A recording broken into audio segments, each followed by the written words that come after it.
অনেক লোভনীয় স্বাদের চালতের আচার। একবার খেলেই কিন্তু বারবার খেতে ইচ্ছা করবে। আসসালামু আলাইকুম, কেমন আছেন সবাই? আমি চালতার আচার তৈরি করছি আর সবাইকে জানাই হ্যাপি নিউ ইয়ারের শুভেচ্ছা। তো নতুন নিউ ইয়ারে একটা খুবই লোভনীয় আচার রেসিপি শেয়ার করছি। তার জন্য আমি একটা চালতে নিয়েছি।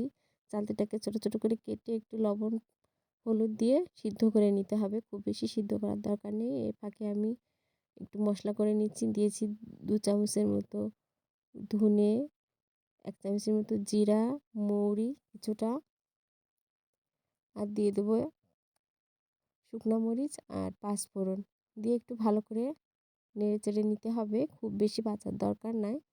খুব বেশি ভাজলে আবার আচারের স্বাদটা কিন্তু তিতা তিতা হয়ে যাবে, খুব একটা ভালো লাগবে না। তো হালকা ভাব একটু মুচমুচে হলে নামায় ফেলতে হবে।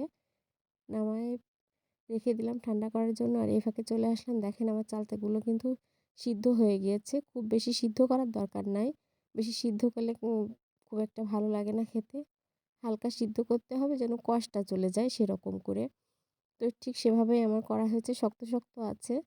শক্ত, শক্ত থাকলে কিন্তু ভালো লাগে খেতে। আর আমি একটু পাটা কোদাই করে নিচ্ছি, কেননা যেহেতু এখানে আমার চালতাগুলাকে বাটতে হবে, পাটা তো নামাতেই হতো, তাই পাটাতেই করে নিচ্ছি। আপনারা চাইলে ব্লেন্ডারেও করে নিতে পারেন। ভালো মতো গুঁড়া করে নিতে হবে। একদম মিহি করার দরকার নেই। একটু দানা, দানা থাকলে কিন্তু ভালোই লাগে। তো আমি এখন চালতাগুলোকে বেশ সুন্দর করে ছেঁচে নিচ্ছি। দেখেন এভাবে খুব বেশি একদম করার দরকার নাই। একটু হালকা, হালকা করে নিতে হবে যেন একটু শক্ত, শক্ত থাকে। খেতে কিন্তু ভালো লাগবে চাবায়ে খেতে। তো আমি ২ টা মরিচ, শুকনা মরিচ তেলের উপর দিয়ে একটু নাড়াচাড়া করে পাঁচফোড়ন দিয়ে দেবো অল্প একটু। পাঁচফোড়ন দেওয়ার পরে একটু নাড়াচাড়া করে আমি চালতাগুলোকে দিয়ে দিব। চালতাগুলো দিয়ে পরে একটু নাড়াচাড়া করতে হবে হালকা করে। নাড়াচাড়া করার পরে তো এর মধ্যে বাকি মশলাগুলো অ্যাড করব। তো প্রথমে আমি হলুদ দিয়ে দিচ্ছি। তারপরে দিয়ে দেবো লবণ। আপনি আপনার পরিমাণ মতো দিয়ে দিবেন। এখানে আমার একটা চালতার আছে, তাই আমি সবকিছু অল্প, অল্প করে দিচ্ছি। আর এই যে দিয়ে দিচ্ছি খাঁটি আখের গুড়। আমার কোম্পানির এসএ অথেন্টিকের খাঁটি আখের গুড়, যেটা আমি সাপ্লাই দিয়ে থাকি। তো দেখেন গুড়টা দেওয়ার পরে কালারটা কিন্তু অনেক সুন্দর হয়েছে। আপনারাও চেষ্টা করবেন আখের গুড়টা ব্যবহার করতে।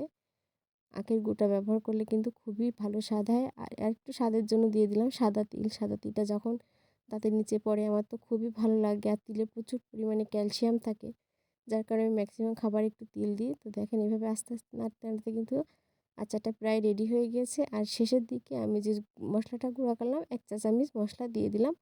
বাকিগুলা রেখে দিলাম অন্য আচারে ব্যবহার করার জন্য।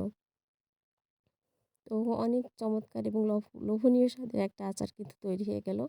আপনারাও চাইলে এভাবে করে খেতে পারেন, অনেক ভালো লাগে। তো তো আবারও জানাই নতুন বছরের শুভেচ্ছা। সবাই ভালো থাকবেন। আর যদি ভালো লাগে অবশ্যই চ্যানেলটিকে সাবস্ক্রাইব করে দিয়েন। আর ফেসবুকে দেখলে লাইক, কমেন্ট, শেয়ার দিন।